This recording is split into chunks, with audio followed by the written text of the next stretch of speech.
10 taon akong nagpakalipin sa pagtatrabaho para sa pamilya ng dati kong asawa hanggang sa natuklasan ko na ang utang na loob na ipinamumukha nila ay isang malaking kasinungalingan. Ninanakawan na nila ang aking kinabukasan. Sinusubukan pa nilang agawin ang aking anak sa pamamagitan ng maruruming laro. Ngayong gumuho na ang maskara ng inyong pekeng kabutihan, handa na ba kayong harapin ang galit ng isang inang wala ng balak magpaapi? 11:00 na ng gabi, pero gising pa rin ang diwa ni Liana Reyes. Ang tanging liwanag sa kanyang maliit na apartment ay nagmumula sa laptop na nasa kanyang harapan. Sa tabi nito, isang tasa ng kapeng kanina pa lumamig at mga bundok ng papeles na tila walang katapusan. Pagod na ang kanyang mga mata, nananakit na ang kanyang likod, ngunit kailangan niyang tapusin ang report para sa kliyente kinabukasan. Ito ang buhay niya, trabaho, bahay, at ang responsibilidad na nakaatang sa kanyang mga balikat. Isinandal niya ang sarili sa upuan at pumikit sandali. Mabilis niyang kinuha ang kanyang cellphone at binuksan ang banking app. Bumungad sa kanya ang numero na nagpakunot sa kanyang noo. Malaki na naman ang nabawas. Pinindot niya ang transaction history at nandoon na naman ang pangalan, Rafael Sandoval, ang buwan ng sustento para sa dating asawa at sa pamilya nito. Isang malalim na buntong hininga ang kumawala sa kanyang mga labi. Para sa mga anak ko ito, Liana, para kina Lia at Jose, paulit-ulit niyang paalala sa sarili para manatili ang kapayapaan. Upang kahit paano'y maibsan ng pagod, binuksan niya ang kanyang Facebook account, isang paraan ng pagtakas, kahit pansamantala lang. Nag-scroll siya sa mga post ng kanyang mga kaibigan, mga masasayang travel photos, mga anunsyo ng engagement, mga simpleng kwento ng pang-araw-araw na buhay. Isang maliit na ngiti ang sumilay sa kanyang labi. Ngunit ang ngiting iyon ay biglang naglaho. Natigilan siya sa isang litrato. Isang group picture mula sa birthday party ng isang dati nilang kaibigan. Simple lang ang kuha, pero ang nasa gitna ng larawan ang nagpatigil sa pag-ikot ng kanyang mundo. Nandoon si Rafael, ang kanyang dating asawa, na may malapad na ngiti. At sa tabi nito, nakakapit sa braso niya, ay isang babaeng mas bata at nakangiti rin ng pagkatamis-tamis, si Cassandra. Pero hindi yon ang pinakamasakit. Ang background ng litrato. Pamilyar na pamilyar sa kanya ang bawat sulok nito. Ang kulay ng pader, ang disenyo ng kurtina, ang flower vase sa ibabaw ng maliit na mesa. Iyon ang sala ng bahay na siya mismo ang nagbabayad ng buwan ng hulog. Ang bahay na ipinundar niya para sana sa kanyang pamilya. Nanginginig ang kanyang daliri habang ina-zoom in ang litrato. Parang sinaksak ng libu-libong karayom ang kanyang puso. Ang kamay ni Rafael ay nakahawak sa baywang ni Cassandra. Isang hawak na puno ng pag-aari. Isang hawak na dati ay para lamang sa kanya. At doon, sa sulok ng litrato, sa likuran nilang dalawa, may isa pang imahe na tuluyang dumurog sa kanya. Ang kanyang 8 taong gulang na anak na si Lia na walang kamalay-malay na naglalaro ng kanyang mga manika sa sahig. Isang inosenteng bata na naging parte ng isang masakit na eksena. Biglang bumalik sa kanyang alaala ang mga pangako ni Rafael noong sila'y naghihiwalay. Hayaan mo na akong manatili sa bahay, Liana, para sa mga bata. Para maramdaman pa rin nila na may pamilya sila. Bumalik din ang mga matatamis na salita ng dati niyang biyenan, si Imelda. Hija, kahit hiwalay na kayo, pamilya ka pa rin namin. Utang namin sa'yo ang lahat ng ito. Mga kasinungalingan. Lahat ay kasinungalingan. Ang sakripisyo niya, ang pagod niya, ang bawat sentimong pinaghirapan niya. Lahat ay ginawa nilang isang malaking katatawanan. Humarap siya sa salamin na nakasabit sa dingding. Nakita niya ang isang babaeng pagod na may namumuo ng mga luha sa gilid ng mga mata. Ngunit sa ilalim ng pagod at sakit, may ibang bagay na nagsisimulang mabuo. Isang apoy, isang galit, na matagal na niyang kinimkim.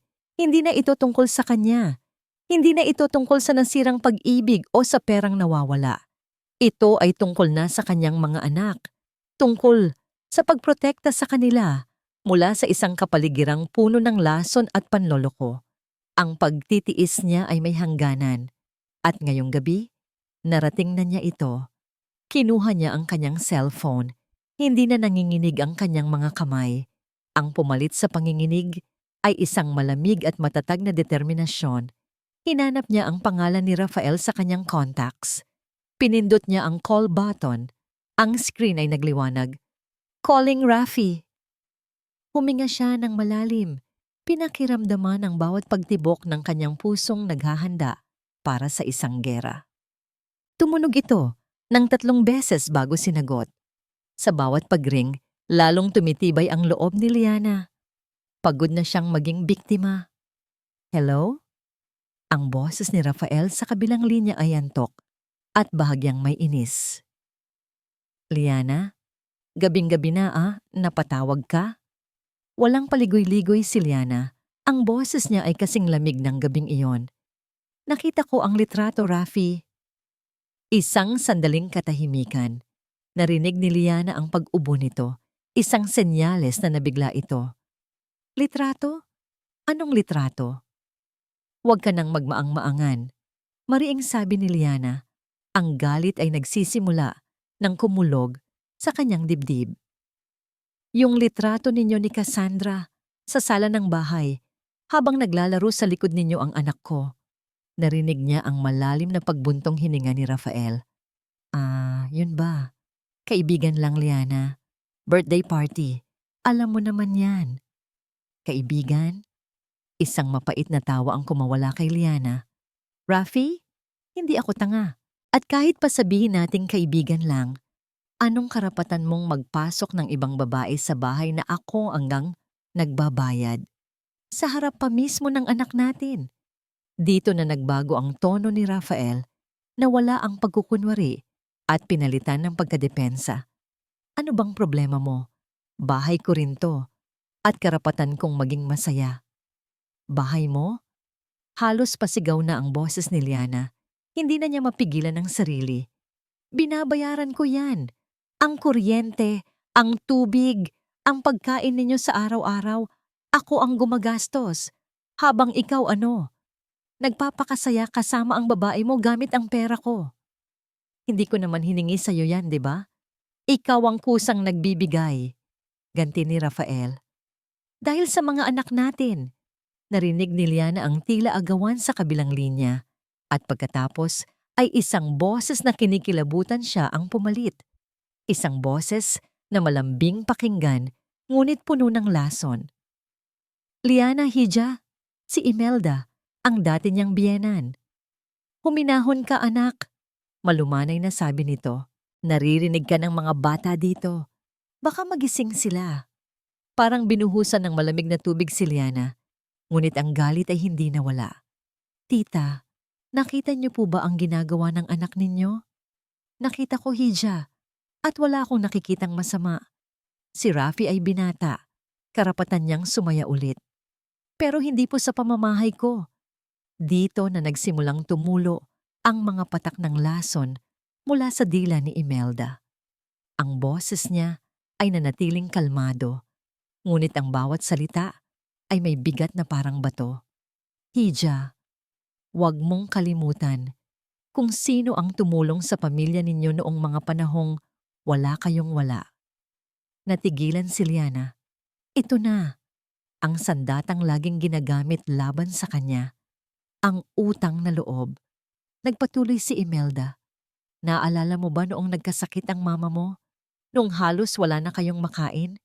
Sino ang nandyan para sa inyo? Sino ang nagbigay ng pera para sa ospital nang walang pag-aalinlangan? Kami, Liana. Kami. Ang bawat salita ay tumatagos sa puso ni Liana. Pinipiga ito. Sinasakal siya. Ang galit niya ay unti-unting napapalitan ng pagkakasala. Huwag mong isumbat sa amin ang perang ibinibigay mo ngayon, Liana. Sabi pa ni Imelda. Dahil kung tutuusin, kulang pa yan. Isipin mo na lang na bayad yan sa utang na hindi mo kailanman mababayaran. Ang utang na nagligtas sa pamilya mo. Hindi, hindi po yan pareho. Hirap na sabi ni Liana. Parehong-pareho, Hija. At isa pa, dagdag ni Imelda. At ngayon, ang mga bata naman ang ginamit niyang panangga. Gusto mo bang lumaki ang mga apo ko na walang kinikilalang pamilya mula sa kanilang ama? Kapag itinigil mo ang tulong mo, para mo na ring itinakwil ang sarili mong mga anak sa amin. Yan ba ang gusto mo? Ang tanong ay parang isang sampal. Napapikit ng mariin si Liana. Ang kanyang determinasyon kanina ay unti-unti nang nadudurog. Paano niya lalabanan ang isang multo ng nakaraan? Paano niya babaliin ang isang tanikalang hindi nakikita? Sa huling patak ng kanyang lakas, nasabi niya, Ititigil ko na ang sustento. Isang nakabibinging katahimikan ang sumunod, at pagkatapos, ang boses ni Imelda ay naging kasing talim ng patalim. Subukan mong itigil ang sustento, Liana. Tignan natin kung sino ang mas kawawa. Click! Pinatay na nito ang tawag. Nabitawan ni Liana ang kanyang cellphone. Bumagsak ito sa sahig na may malakas na kalabog. Kasabay ng pagbagsak nito ay ang panlalambot ng kanyang mga tuhod. Napaluhod siya sa malamig na sahig. Ang mga kamay ay nakasapo sa kanyang mukha. Ang apoy ng galit na nag-aalab kanina ay tuluyan ng namatay. At ang naiwan ay ang malamig na abo ng kawalan ng pag-asa. Pakiramdam niya ay nalulunod siya sa isang dagat ng utang na walang katapusan. Ang bigat ng nakaraan ay humihila sa kanya pababa. Sinasakal siya at hindi siya makahinga. Lumipas ang Sabado na parang anino lamang para kay Liana. Ang bigat ng pag-uusap nila ni Imelda ay nakadagan sa kanyang dibdib, isang lason na unti-unting kumakalat sa kanyang sistema. Ngunit pagsapit ng Linggo ng hapon, pilit niyang isinantabi ang lahat. Oras na para sunduin sina Lia at Jose. Sila ang kanyang lakas, ang kanyang liwanag. Habang naghahanda siya ng kanilang paboritong hapunan, adobong manok, ang bango nito ay nagbigay ng kaunting ginhawa sa kanyang puso. Inihanda niya ang mesa na parang may maliit na pista. Gusto niyang maramdaman ng kanyang mga anak na sa kabila ng lahat, ang kanilang munting tahanan ay isang lugar ng kapayapaan at pagmamahal. Bawat kilos niya ay may kasamang pananabik. Ang makita lang ang kanilang mga ngiti ay sapat na para burahin ang lahat ng pagod at sakit. Nang marinig niya ang busina ng school service na naghatid sa mga bata, mabilis siyang lumabas. Sumalubong sa kanya ang mahigpit na yakap ng dalawa niyang anghel. Mami! Sabay na sigaw ni Lia at Jose. Yumuko si Liana at niyakap sila ng pagkahigpit-higpit. Inamoy niya ang kanilang mga buhok. Sa sandaling iyon, nawala ang lahat. Nawala si Rafael, si Cassandra, si Imelda. Sila lang ang mahalaga. Kumusta ang weekend sa lola ninyo? Nakangiting tanong niya habang inaakay sila papasok.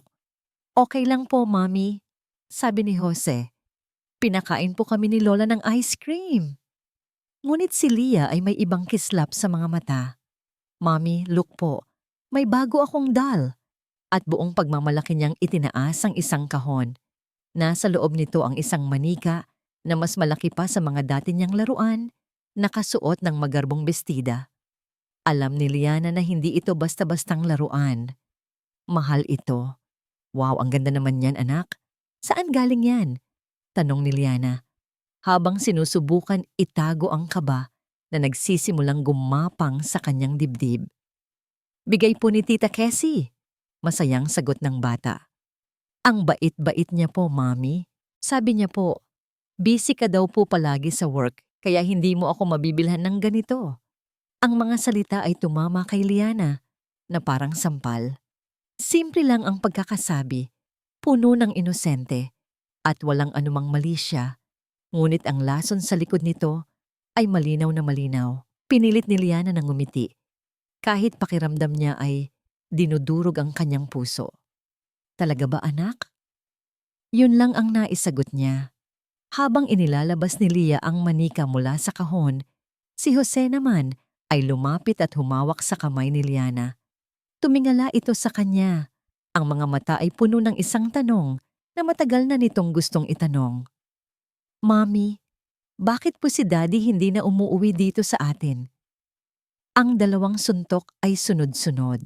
Ang isa mula sa laso ng isang estranghero at ang isa mula sa purong kalituhan ng sarili niyang anak. Hindi na kinaya ni Liana. Yumuko siya at niyakap ang dalawang bata. Isinubsob niya ang kanyang mukha sa kanilang mga balikat para itago ang mga luhang bigla na lang bumagsak. Ang higpit ng yakap niya ay hindi na lang dahil sa pagmamahal. Ito'y isang desperadong pagtatangka na protektahan sila mula sa isang mundong nagsisimula ng manakit sa kanila. Kumain na muna tayo, okay? Luto ko ang paborito ninyo, sabi niya. Ang boses ay bahagyang nanginginig. Ang hapunan ay tahimik. Pinanood ni Liana ang kanyang mga anak na kumakain, ang kanilang mga tawa at kwentuhan ay parang musika sa kanyang tainga. Ngunit sa likod ng bawat ngiti na ibinibigay niya sa kanila, naroon ang isang pusong nagdurugo. Naintindihan na niya ngayon, ang laban na ito ay hindi na tungkol sa kanya. Ang panloloko ni Rafael, ang manipulasyon ni Imelda, kaya niyang tiisin ang mga iyon. Ngunit ang paggamit nila sa inosenteng isipan ng kanyang mga anak, ang pagtanim ng lason sa kanilang murang puso, iyon ang hindi niya mapapalampas. Iyon ang huling patak. Kinagabihan, matapos niyang patulugin ang mga bata, hindi siya mapakali, hindi siya makatulog. Pumunta siya sa kanyang maliit na mesa at binuksan muli ang laptop. Tinitigan niya ang spreadsheet kung saan nakalista ang lahat ng kanyang gastos. Nandoon ang hulog para sa bahay, ang bayad sa kuryente at tubig, ang perang ipinapadala niya para sa grocery ng mga Sandoval. Dati, tinitingnan niya ang mga numerong ito bilang isang mabigat na obligasyon, isang krus na kailangan niyang pasanin. Pero ngayon, iba na ang nakikita niya. Ang bawat numerong nakasulat ay hindi na lang pera.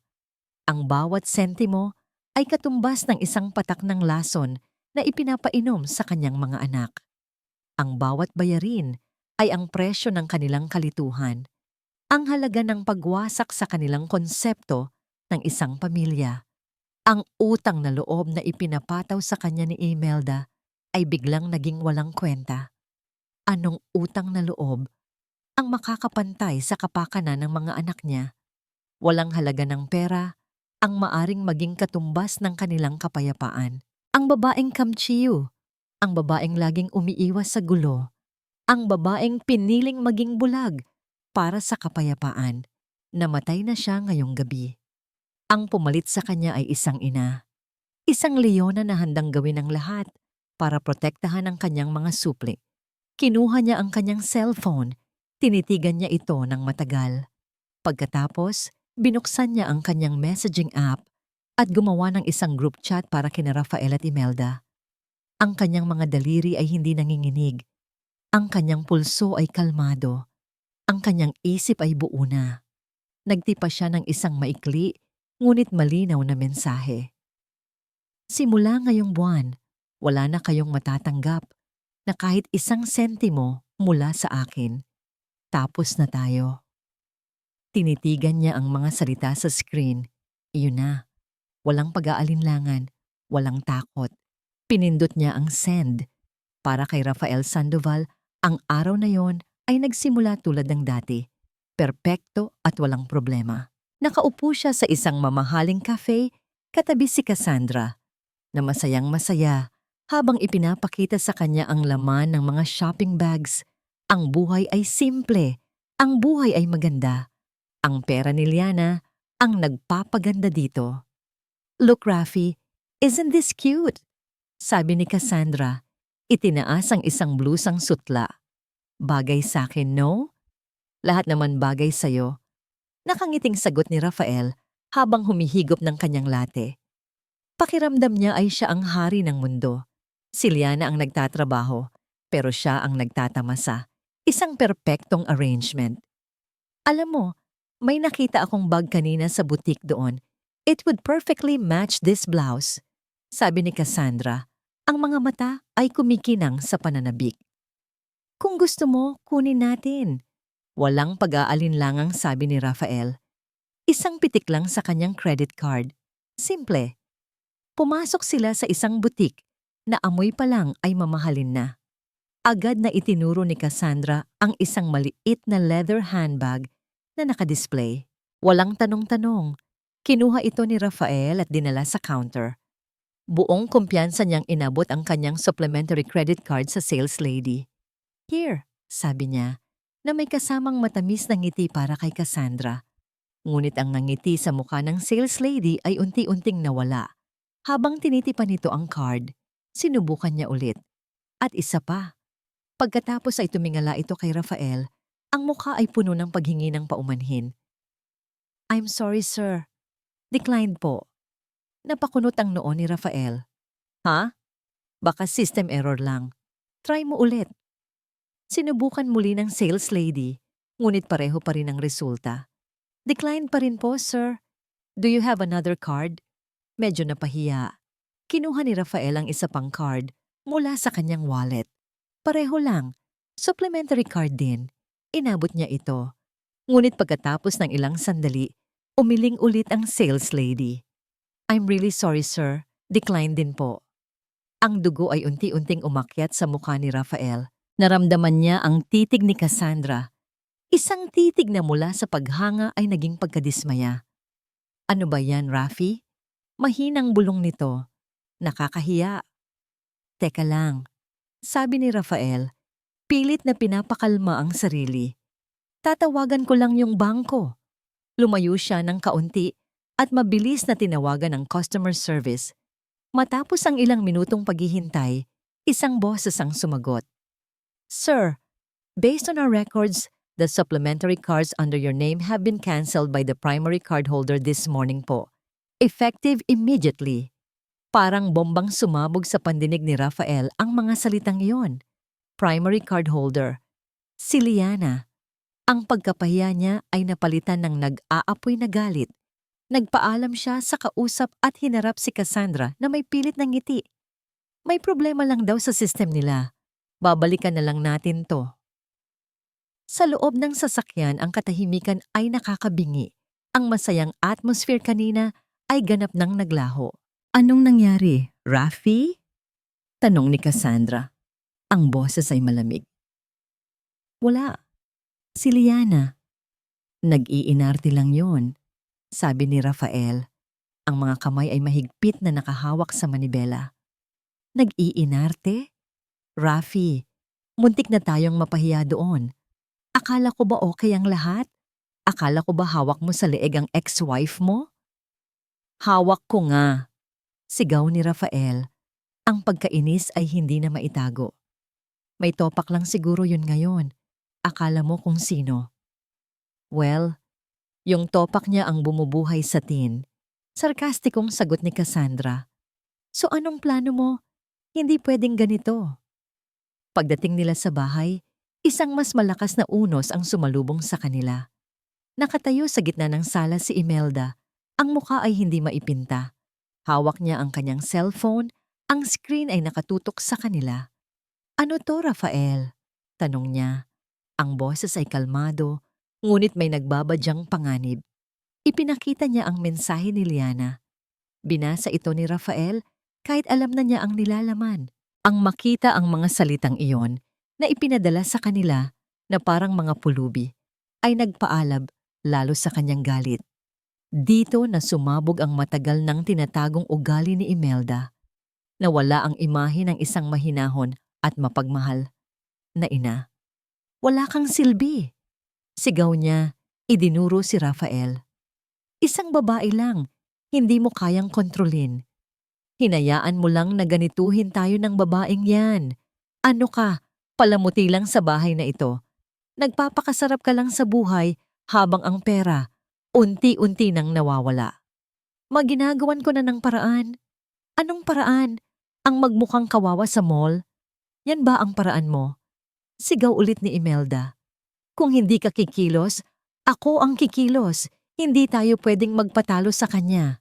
Naglakad siya paikot-ikot sa sala na parang isang general na nagpaplano ng kanyang atake. Hindi ito pwede. Pupuntahan natin siya sa lungga niya. Sa opisina niya. Doon natin siya kakausapin sa harap ng mga katrabaho niya para malaman niya kung saan siya lulugar. Tumingin siya kay Rafael. Ang mga mata ay nag-aapoy. Magbihis ka. Pupuntahan natin siya. Ngayon din. Walang nagawa si Rafael kundi sumunod. Nawala ang kanyang pagiging hari, ang kanyang kumpiyansa. Sa harap ng kanyang ina, siya ay isang sunod-sunurang sundalo. Habang nagmamaneho siya papunta sa opisina ni Liana sa Quezon City, ang kanyang isip ay gulong-gulo. Halo-halong emosyon ang nararamdaman niya. Galit kay Liana dahil sa pagpapahiya nito sa kanya, takot sa kanyang ina na tila isang halimaw na nagising at isang kakaibang kaba sa pagharap sa dating asawa. Hindi niya alam kung paano haharapin ang bagong Liana na ito. Isang Liana na natutong lumaban. Nasa kalagitnaan si Liana ng isang mahalagang email nang tumunog ang intercom sa kanyang mesa. Ang boses ng receptionist sa lobby ang narinig niya. Ma'am Liana, good afternoon po. May bisita po kayo dito sa baba. Pamilya niyo raw po. Ang simpleng salitang pamilya ay nagpatigil sa pagtibok ng puso ni Liana. Sa isang iglap, alam na niya, hindi ito ang kanyang mga anak. Hindi rin ito ang kanyang mga kapatid na nasa probinsya. Iisang pamilya lang ang darating sa opisina niya nang walang pasabi. Ang pamilyang Sandoval, isang malamig na kaba ang gumapang sa kanyang sikmura. Ito na yon. Okay, Rose, papasukin mo na lang sila. Sabihin mo, hintayin ako sa lobby ng floor natin. Sagot niya. Pilit na pinapanatiling kalmado ang kanyang boses. Copy, ma'am. Huminga siya ng malalim.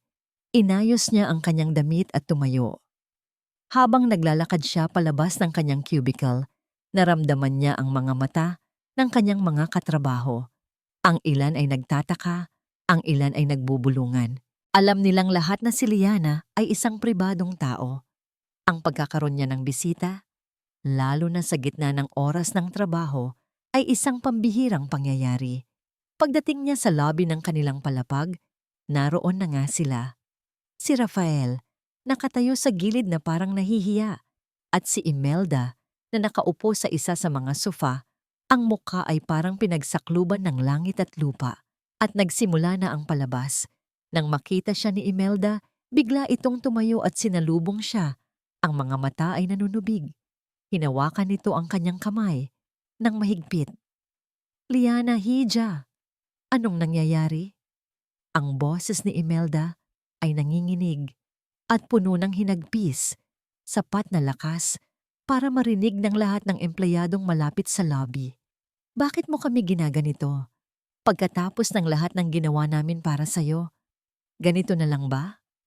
Napatingin ang ilang katrabaho ni Liana. Ang tsismis ay nagsimula nang kumalat na parang apoy. Si Liana ay natigilan, hindi dahil sa sinabi ni Imelda, kundi dahil sa perpektong pag-arte nito.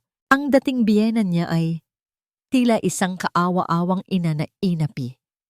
Tita, hindi po ito ang tamang lugar para pag-usapan yan. Mahinahon, ngunit mariing sabi ni Liana. Ngunit hindi nagpatinag si Imelda. Lalo pa nitong nilakasan ang kanyang boses. Isang butil ng luha ang pumatak mula sa kanyang mata. Saan pa natin to pag-uusapan, Liana? Hindi mo na sinasagot ang mga tawag namin. Iniisip ko na lang ang mga apo ko. Paano na sila? Itinatakwil mo na ba sila sa amin? Kawawa naman si nanay. Narinig ni Liana na bulong ng isang kasamahan sa di kalayuan. Grabe naman pala si Liana. Sabi naman ng isa pa, ang bawat bulong ay parang isang karayom na tumutusok sa balat ni Liana. Ang hiya ay nagsimulang mamuo sa kanyang dibdib.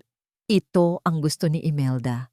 Ang ipahiya siya, ang wasakin ang kanyang reputasyon, ang gawin siyang kontrabida sa harap ng lahat. Ngunit ang Liana, nakaharap nila ngayon, ay hindi na ang Liana na dati nilang kilala. Ang hiya ay mabilis na napalitan ng isang malamig na katatagan. Tumingin siya sa mga mata ni Imelda at pagkatapos ay kay Rafael na nakayuko lang. Sa halip na sumigaw pabalik, pinanatili niya ang kanyang propesyonal na tono. "Magandang hapon po, Tita Rafi," sabi niya, malinaw at walang panginginig. "Halina po kayo. Sa conference room tayo mag-usap para mas pribado." Hindi na niya hinintay ang kanilang sagot.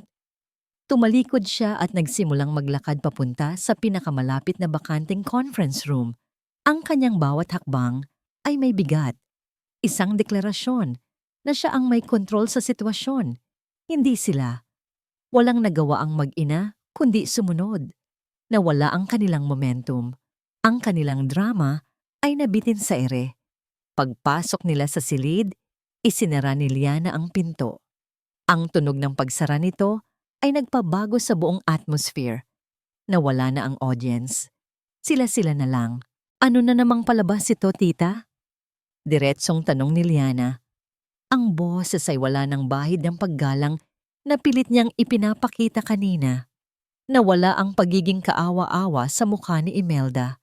Ang pumalit dito ay ang tunay niyang anyo, isang mukhang puno ng galit at pagmamataas. "Huwag mo akong kausapin ng ganyan, Liana. Wala kang utang na loob." "Utang na loob?" Mahinang tumawa si Liana. "Paulit-ulit na lang po tayo. Tapos na ako sa pagbabayad ng utang na yan." Tumingin siya kay Rafa. "At ikaw, hanggang kailan ka magtatago sa likod ng nanay mo?" "Wala kang pakialam," sigaw ni Rafael, sa wakas ay nagsalita. "Tama na," sabi ni Liana. Ang boses ay tumaas na rin. "Nakinig na ako sa inyo. Ngayon, kayo naman ang makinig sa akin." Tumingin siya ng diretso kay Imelda.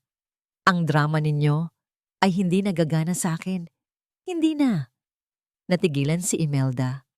Nakita niya sa mga mata ni Liana ang isang bagay na hindi niya pa nakikita dati. Isang pader na hindi na niya kayang wasakin. Nang mapagtanto niyang wala ng epekto ang kanyang mga luha at panunumbat, ginamit niya ang kanyang huling sandata, ang pinakamabisa at pinakamalakas. Ang kanyang boses ay bumaba, naging isang mapanganib na bulong. "Talaga, Liana? Ganyan ka na ba katigas? Ganyan na ba kahalaga sa iyo ang pera?" Lumapit siya ng kaunti. Ang mga mata ay nanlilisik. "Kung pera lang ang mahalaga sa iyo, baka pati mga anak mo, makalimutan mo na rin kung paano mahalin." Ang mga salita ay tumama kay Liana na parang isang kidlat. Ang lahat ng kanyang tapang, ang lahat ng kanyang katatagan ay biglang nanghina sa harap ng banta na yon. Hindi yon banta sa pera o sa bahay. Iyon ay isang banta sa kanyang pagiging ina, sa kanyang pinakamamahal sa mundo. Isang tunay na takot ang gumuhit sa kanyang mukha. At sa pagkakita nito, ngumiti si Imelda. Isang ngiting tagumpay. Alam na niya ngayon kung saan titirahin si Liana at gagamitin niya iyon ng walang awa. Umuwi si Liana mula sa opisina na may mabigat na puso. Ang mga salita ni Imelda ay umalingaw-ngaw sa kanyang isipan, isang laso na naghahanap ng puwang para kumapit. Baka pati mga anak mo, makalimutan mo na rin kung paano mahalin. Ang takot na baka gamitin ni Imelda ang mga bata laban sa kanya ay mas masahol pa sa kahit anong panunumbat tungkol sa pera. Alam niya, sa ugali ni Imelda, hindi ito malabong mangyari.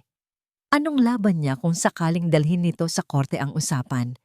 Siya ang nagtatrabaho maghapon. Madaling baluktutin ang kwento na napapabayaan niya ang kanyang mga anak.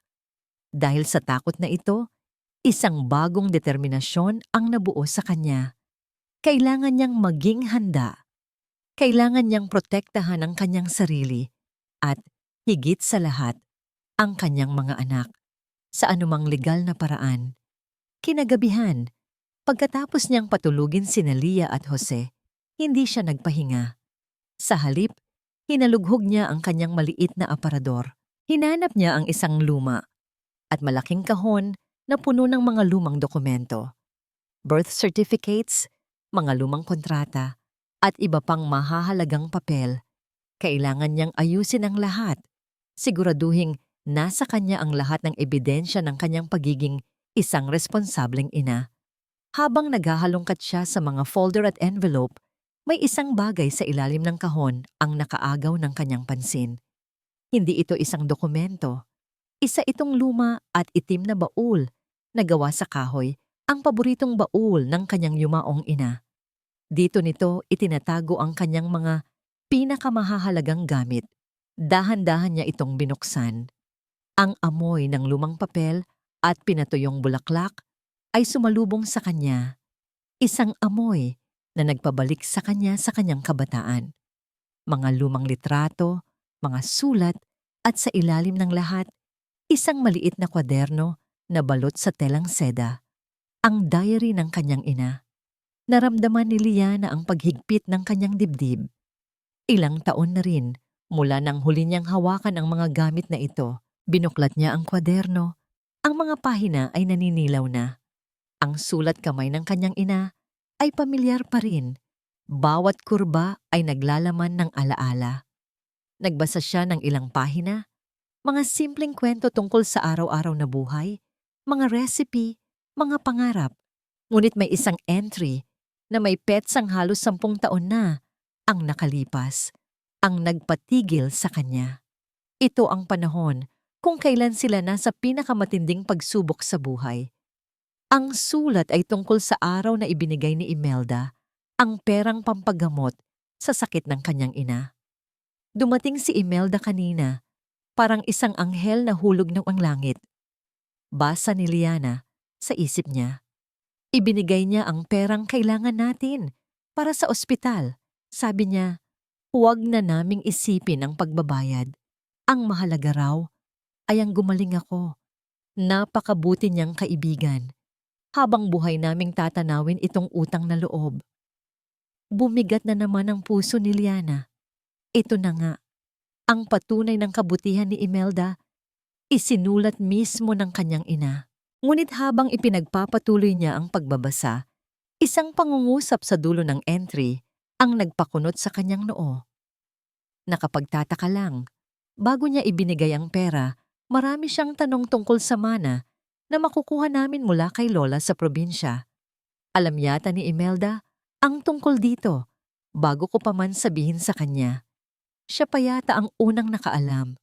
Marahil ay narinig niya lang mula sa mga kamag-anak. Paulit-ulit na binasa ni Liana ang mga salitang iyon. Siya pa yata ang unang nakaalam. Isang kakaibang pakiramdam ang gumapang sa kanya. Hindi ito galit, hindi rin lungkot. Ito ay pagdududa. Isang maliit na butil ng pagdududa na nagsimulang tumubo sa kanyang isipan.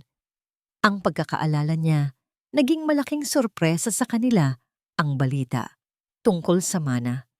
Isang maliit na lupain na naibenta na ang pera ay dumating 1 buwan. Matapos silang tulungan ni Imelda, ginamit nila ang bahagi ng mana para subukang bayaran si Imelda. Ngunit mariin itong tumanggi at sinabing, iyon ay tulong, hindi pa utang. Pero paano kung alam na pala ni Imelda na may darating na pera? Paano kung hindi yun simpleng kabutihan ng loob? Paano kung yun ay isang kalkuladong hakbang? Ang ideya ay tila napakasama. Halos hindi niya kayang isipin. Ngunit ang mga pangyayari sa mga nakaraang araw, ang pagmamanipula, ang pag-arte, ang walang awang paggamit sa kanyang mga anak, ay nagpapatunay na kayang gawin ni Imelda ang anumang bagay para sa kanyang kapakanan. Ipinagpatuloy niya ang pagbabasa, umaasang may iba pang detalye. Sa susunod na pahina, may isa pang pangungusap na nakaagaw ng kanyang pansin. Sinabi ko kay Imelda na kakausapin namin si Attorney Benitez, ang matagal ng abogado ng aming pamilya, tungkol sa mga papeles ng mana. Ngumiti lang siya at sinabing mabuti raw iyon. Attorney Benitez, Tio Ben, ang tawag nila dito noong bata pa siya. Isang matalik na kaibigan ng kanyang ama. Matagal na niyang hindi ito nakikita. Buhay pa kaya ito? Isang bagong pag-asa ang sumibol sa puso ni Liana, kasabay ng pagdududa.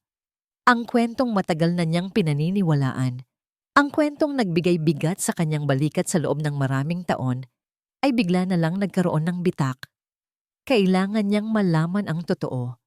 Kailangan niyang hanapin si Chuben. Isinara niya ang diary. Ang mga kamay ay bahagyang nanginginig, hindi dahil sa takot, kundi dahil sa isang bagong posibilidad. Ang posibilidad na ang tanikalang nakapulupot sa kanyang leeg ay baka hindi pala gawa sa utang na loob. Baka ito ay gawa sa purong kasinungalingan. Kinabukasan, nag-file ng leave si Liana sa trabaho. Isang bagay lang ang nasa isip niya. Hanapin si Attorney Benitez. Sa tulong ng isang lumang phone directory at ilang tawag sa mga dating kakilala, nakuha niya ang address. Nakatira na pala ito sa isang maliit na bayan sa Laguna. Retirado na sa pagiging abogado. Habang nagmamaneho siya paakyat ng Tagaytay, papunta sa Laguna, halo-halong emosyon ang nararamdaman niya. Umaasa siyang mali ang kanyang hinala, na sana ay purong kabutihan nga lang ang ginawa ni Imelda. Ngunit sa kabilang banda, may isang bahagi sa kanya na gustong malaman ang katotohanan, gaano man ito kasakit, para tuluyan na siyang makalaya. Ang bahay ni Chuben ay, simple lang, isang maliit na bungalow na napapaligiran ng mga halaman. Isang matandang lalaki na may buhok na puti na ang lahat, nakasalamin, at may mabait na ngiti ang sumalubong sa kanya sa pinto. Liana? Hija, ikaw na ba yan? Gulat na tanong ng matanda. Ang laki mo na, kamukhang kamukha ka ng iyong ina. Tio Ben, sabi ni Liana, sabay mano. Salamat po sa pagtanggap sa akin. Nako, wala yon. Pumasok ka. Sa loob ng bahay naupo sila sa mga silyang yantok. Nagtimpla ng tsaa si Tio Ben habang kinakamusta ang buhay ni Liana. Nakinig lang ito nang may pag-unawa habang ikinukwento ni Liana ang tungkol sa kanyang mga anak at sa kanyang trabaho, ngunit iniwasan niya munang banggitin ang tungkol sa mga Sandoval. Tio, pagsisimula ni Liana, nang medyo nagkapalagayan na sila ng loob, may mahalaga po akong sadya sa inyo. Ito po ay tungkol sa utang namin kay Tita Imelda Sandoval. Ang ngiti sa mukha ni Chuben ay unti-unting nawala. Ibinalik niya ang tasa ng tsaa sa platito at tumingin ng seryoso kay Liana. Si Imelda, sabi niya, na parang isang pangalang matagal na niyang hindi naririnig. Ano ang tungkol sa kanya? Inilabas ni Liana ang diary ng kanyang ina at itinuro ang entry na kanyang nabasa. Tiyo, naalala niyo po ba ang panahon na ito? Noong tinulungan niya kami para sa ospital, tumango si Chuben. Oo, naaalala ko. Isang mabigat na panahon para sa pamilya ninyo. Nabanggit po dito ng mama na kayo raw po ang kakausapin niya tungkol sa mana mula kay Lola. At nabanggit din po niya na tila alam na ni Tita Imelda ang tungkol sa mana bago pa man niya sabihin. Huminga ng malalim si Liana. Tiyo, nagpunta po ba si Tita Imelda sa inyo noon para magtanong tungkol sa mana? Isang mahabang katahimikan ang namagitan sa kanila. Tumingin sa malayo si Chuben na tila binabalikan ng isang malayong alaala. Pagkatapos ng ilang sandali, bumuntong hininga ito ng malalim. Pinagsisisihan kong hindi ko ito sinabi sa mama mo noon, mahinang sabi ng matanda. Puno ng lungkot ang boses. Ang puso ni Liana ay nagsimulang tumibok ng mabilis. Oo, Liana. Nagpunta siya sa opisina ko, pag-amin ni Chuben. Mga 2 linggo bago siya nag-abot ng tulong sa inyo. Nagpakilala siya bilang matalik na kaibigan ng iyong ina. Marami siyang tanong. Tinanong niya kung gaano katagal bago maproseso ang mga papeles, kung magkano ang posibleng halaga ng lupain. Akala ko noon, nagmamalasakit lang siya. Isang kaibigang gustong siguraduhin na may darating na tulong para sa pamilya ninyo. Ang bawat salita ni Tioben ay isang kumpirmasyon, isang piraso ng isang masamang palaisipan na nabubuo sa isipan ni Liana. Akala ko, mabuti ang intensyon niya. Pagpapatuloy ng matandang abogado. Hindi ko inakala na gagamitin niya ang impormasyong yon para gumawa ng isang palabas. Para lumabas na siya ang tagapagligtas, para maitali kayo sa isang utang na loob na hindi naman dapat umiral. Ang katotohanan ay mas masakit pa sa kanyang inaasahan. Hindi lang ito simpleng pagkalkula. Ito ay isang malalim na panloloko, isang pagtataksil sa pagkakaibigan, isang pagmamanipula na binalak at isinagawa ng perpekto. Ang tulong ni Imelda ay hindi tulong. Ito ay isang investment, isang puhunan para sa habambuhay na kontrol. Patawarin mo ako, Hija, sabi ni Tioben. Kung naging mas mapanuri lang ako noon. Umiling si Liana, pinipigilan ang mga luhang namumuo sa kanyang mga mata. Wala po kayong kasalanan, Tio. Siya po ang may kasalanan. At ako po, naging bulag ako sa loob ng 10 taon. Tumayo si Liana. Ang pagdududa at pag-asa na dala niya papunta roon ay napalitan na ng isang matatag at hindi matitinag na katotohanan. Tio, kung sakaling kailanganin ko po kayo, kung sakaling umabot ito sa korte, maaasahan ko po ba kayo na tumistigo? Tumingin si Tioben sa mga mata ni Liana. Nakita niya rito ang determinasyon ng kanyang yumaong ina. Para sa iyong ina at para sa katarungan, mariing sabi niya. Oo, Liana, nandito ako. Umalis si Liana sa bahay ni Tioben na may bagong sandata sa kanyang mga kamay. Hindi na ito isang simpleng laban para sa pera o kalayaan. Ito na ay isang laban para sa katotohanan.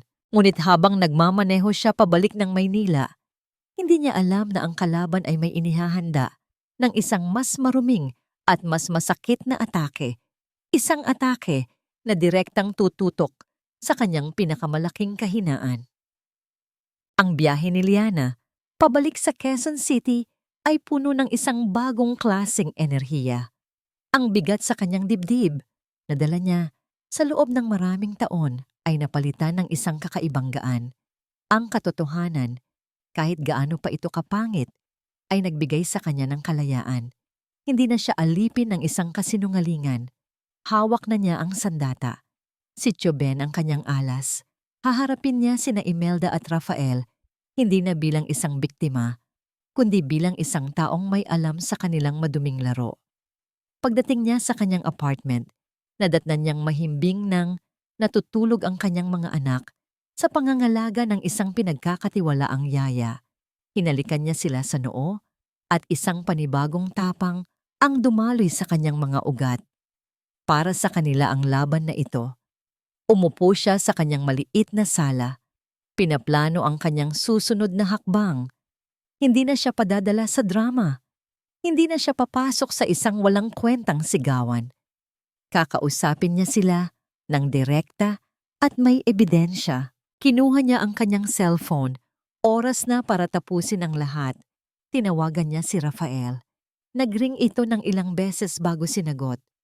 Oh, malamig na sagot ni Rafael.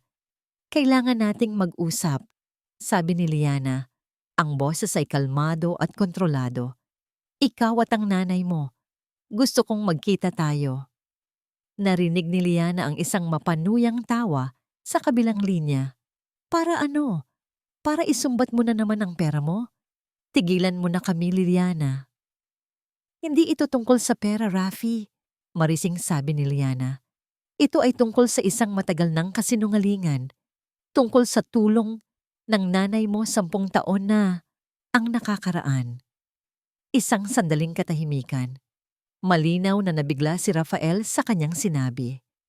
Ito ang unang pagkakataon na binuksan niya ang paksang iyon. May natuklasan ako, Rafi, at sa oras na malaman mo, baka mahiya ka sa sarili mo at sa nanay mo. Pagpapatuloy ni Liana, ang bawat salita ay may diin. Ngunit bago pa man niya masabi ang tungkol kay Tioben, biglang nagsalita si Rafael. At ang tono nito ay nagbago. Hindi na ito mapanuya o galit. Ito ay isang tono na halo-halong pag-aalala at tagumpay. Liana, teka, sabi ni Rafael at tila may pag-aalinlangan sa kanyang boses. Tumigil ka na. Baka lalo lang lumala ang sitwasyon. Anong ibig mong sabihin? Si Mama. Nagsimulang magsalita si Rafael. Galit na galit siya pagkatapos ng nangyari sa opisina mo. May ginawa siyang hindi ko na napigilan. Isang malamig na kaba ang biglang gumapang sa likod ni Liana. Mas masahol pa sa naramdaman niya sa opisina. Anong ginawa niya, Rafi? Sabihin mo. Huminga ng malalim si Rafael bago binitawan ng bomba. Si Mama. Nag-file na siya sa korte. Kaninang hapon lang, gusto niyang kunin ang mga bata. Ang mundo ni Liana ay gumuho. Ang cellphone ay halos mabitawan niya. Ang hangin sa kanyang baga ay biglang naubos. Ano? Yun lang ang salitang lumabas sa kanyang bibig. Isang pabulong na sigaw ng hindi paniniwala. Kinuha niya ang provisional custody para kina Lia at Jose. Pagpapatuloy ni Rafael. Ang dahilan niya, child neglect. Laging kang wala dahil sa trabaho, yan ang sabi niya, na hindi mo na nabibigyan ng sapat na atensyon ang mga bata. May mga testigo raw siya, mga kapitbahay, mga kaibigan. Ang lahat ng lakas na nakuha ni Liana mula sa katotohanang natuklasan niya ay biglang naglaho na parang bula. Ang kanyang sandata laban sa kasinungalingan ay naging walang silbi. Anong laban ng isang lumang kwento laban sa isang kasong legal na nagbabantang kunin ang kanyang mga anak? Si Imelda ay hindi lang pala nagbanta. Umaksyon na ito. At ang aksyon nito ay isang direktang saksak sa kanyang puso. Ding! Isang tunog ng email notification ang narinig niya mula sa kanyang laptop. Pinadala na rin sa'yo ng abogado ni Mama yung kopya. Sabi ni Rafael sa kabilang linya na tila nabasa ang nangyayari. Liana, sinubukan ko siyang pigilan pero hindi na pinansin ni Liana ang sinasabi ni Rafael. Nanginginig ang kanyang mga kamay habang binubuksan niya ang kanyang email. At nandoon nga, isang email mula sa isang law firm na hindi niya kilala. Ang subject, Petition for Temporary Custody, Sandoval versus Reyes. Binuksan niya ang attachment. Isang legal na dokumento, puno ng mga salitang hindi niya maintindihan, ngunit ang mensahe ay malinaw na malinaw. Mga salitang nagsasabing siya ay isang pabayang ina. Mga kasinungalingang isinulat sa papel na may selyo ng isang korte.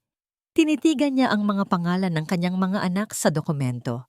Lia Sandoval, Jose Sandoval, at sa tabi ng mga pangalan nila, ang pangalan ni Imelda bilang petitioner. Ang babaeng nagnakaw ng kanyang pera. Ang babaeng sumira sa kanyang kapayapaan.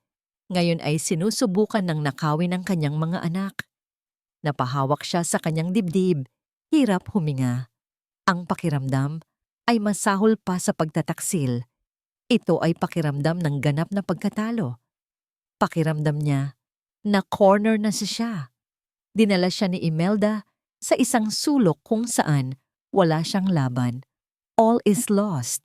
Lahat ay nawala. Hindi natulog si Liana ng gabing iyon.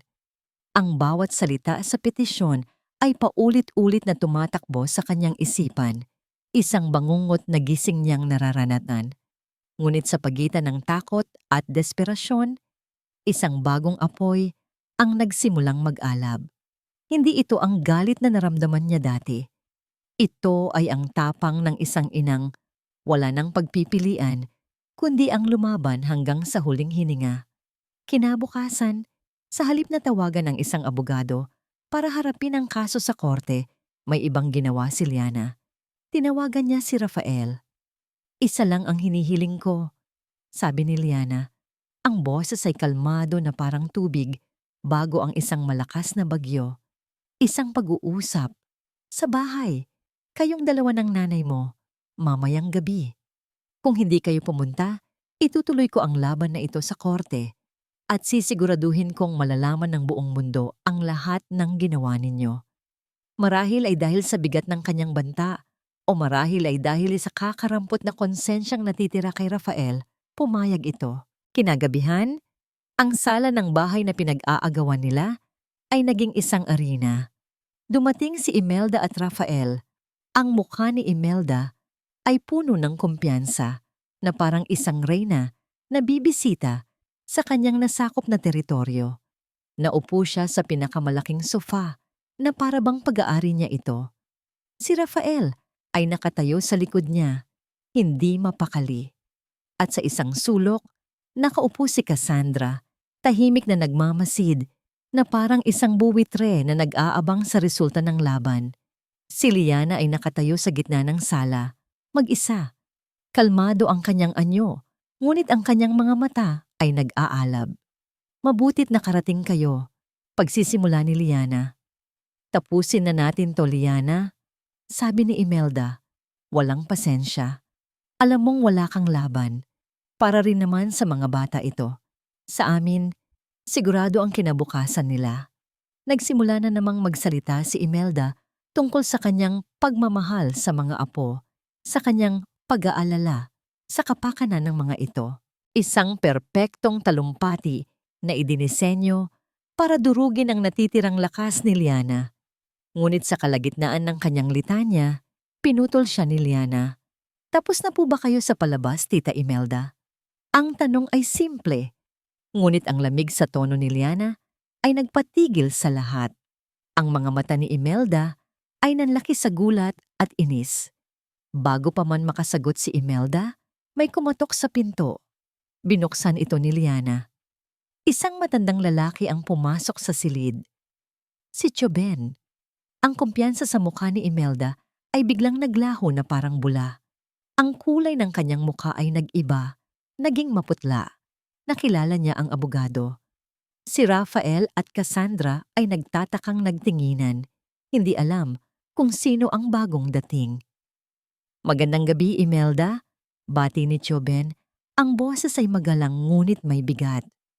Anong ginagawa mo dito? Nauutal na tanong ni Imelda.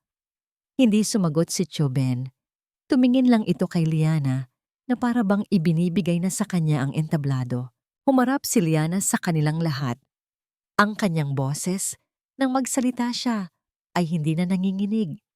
Ito ay matatag, malinaw, at puno ng kapangyarihan ng katotohanan. 10 taon, pagsisimula niya. 10 taon akong naniwala sa isang kasinungalingan. 10 taon akong nagbayad sa isang utang na hindi naman pala totoo. Tumingin siya ng diretso kay Imelda na ngayon ay hindi na makatingin pabalik. Ang tulong na ibinigay mo sa pamilya ko ay hindi tulong. Isa yung palabas.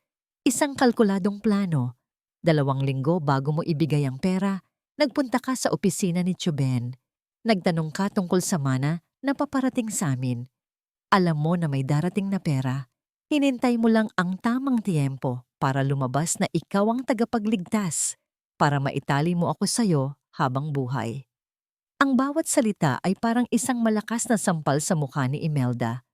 Si Rafael ay napatingin sa kanyang ina. Ang mukha ay puno ng hindi paniniwala. Ma, totoo ba yon? Hindi sumagot si Imelda. Nanatili itong tahimik.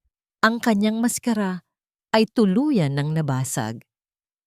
Kinamit mo ang sakit ng nanay ko.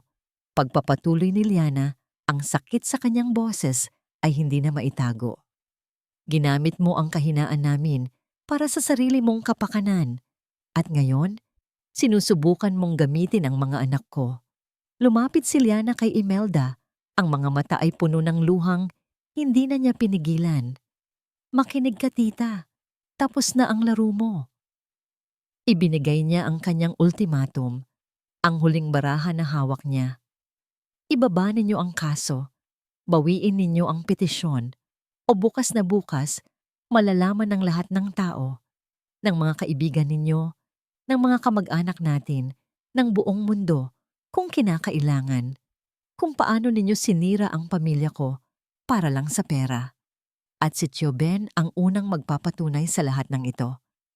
Isang nakabibinging katahimikan ang bumalot sa buong silid. Ang kaharian ng kasinungalingan na itinayo ni Imelda sa loob ng isang dekada ay gumuho sa loob lamang ng ilang minuto. Siya, na laging may hawak ng kapangyarihan, ay wala nang masabi. Talo na siya, at alam niya ito. Ang katahimikan sa loob ng sala ay mas mabigat pa sa kahit anong sigaw. Ang bawat segundo ay tila isang oras habang hinihintay ng lahat ang pagbagsak ng hatol. Ang ultimatum ni Liana ay nakabitin sa ere. Isang espadang naghihintay kung kaninong leeg babagsak. Si Imelda ay nanatiling nakaupo, ngunit ang postura niya ay nagbago na. Ang dating pagiging reyna ay nawala.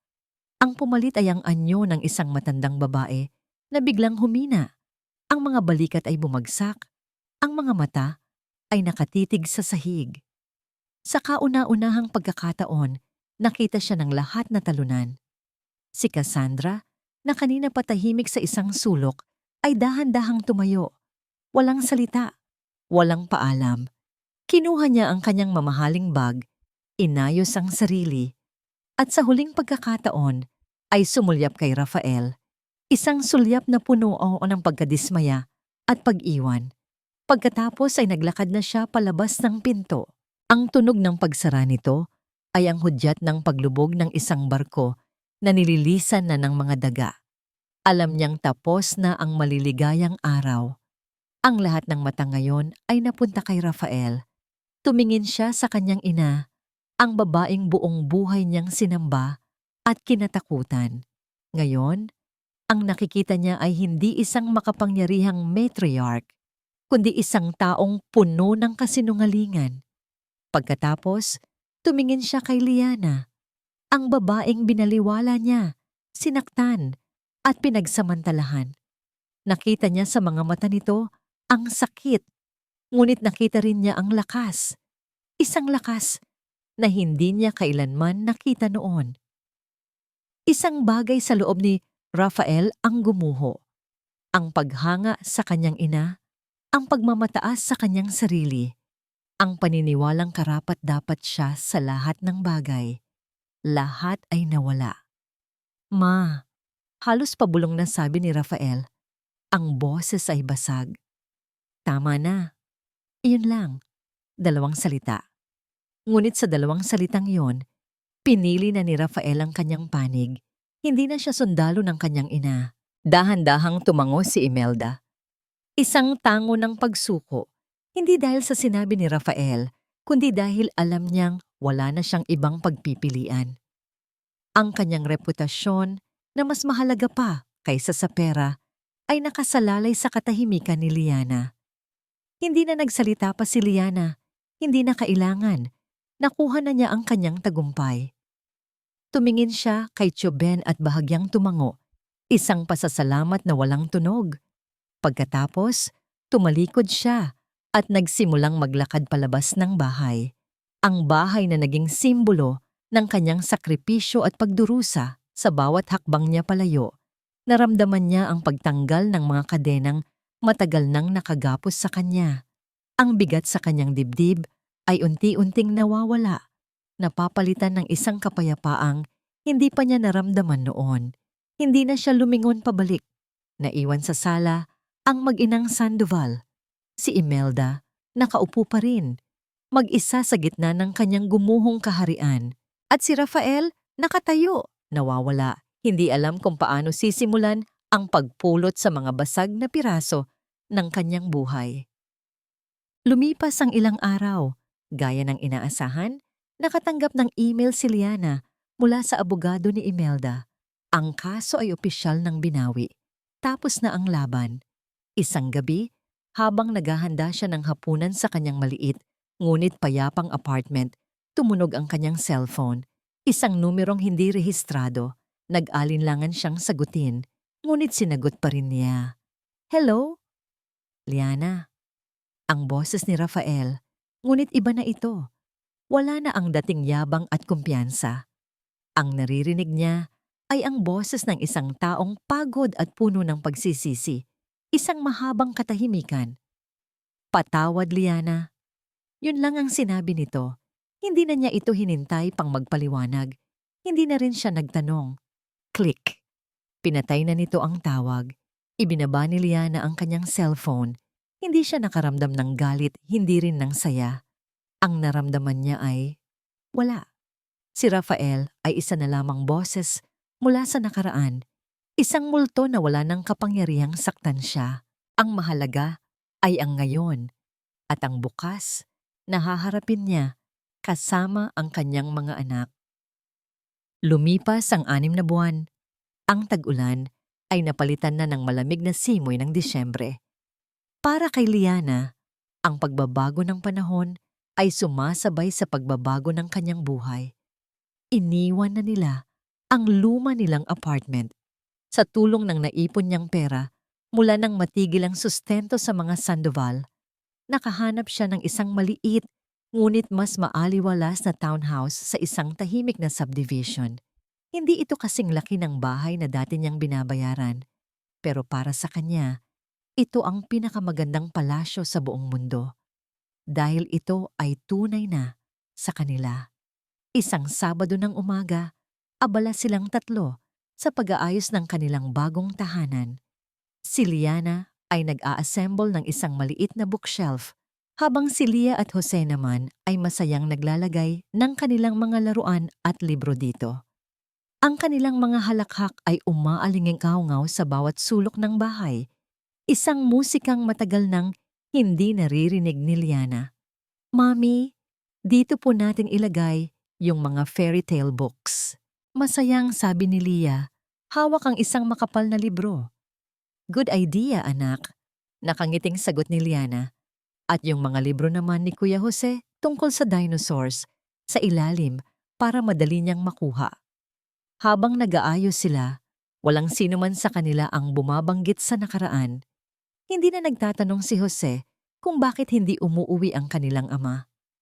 Hindi na rin ikinukwento ni Lia ang tungkol sa kanyang Lola Imelda o Tita Cassie.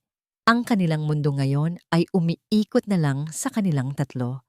Isang gabi, habang magkakatabi sila sa kama at nagbabasa ng libro, tinanong ni Lia ang kanyang ina, Mami, love mo po ba kami? Niyakap ni Liana ang kanyang anak. Sobra pa sa sobra, anak. Kayo ang buhay ko. Kahit po ba may magalit sa inyo, love mo pa rin kami. Alam ni Liana kung saan nanggagaling ang tanong. Ito ang mga bakas ng laso na minsan nang itinanim sa isipan ng kanyang anak.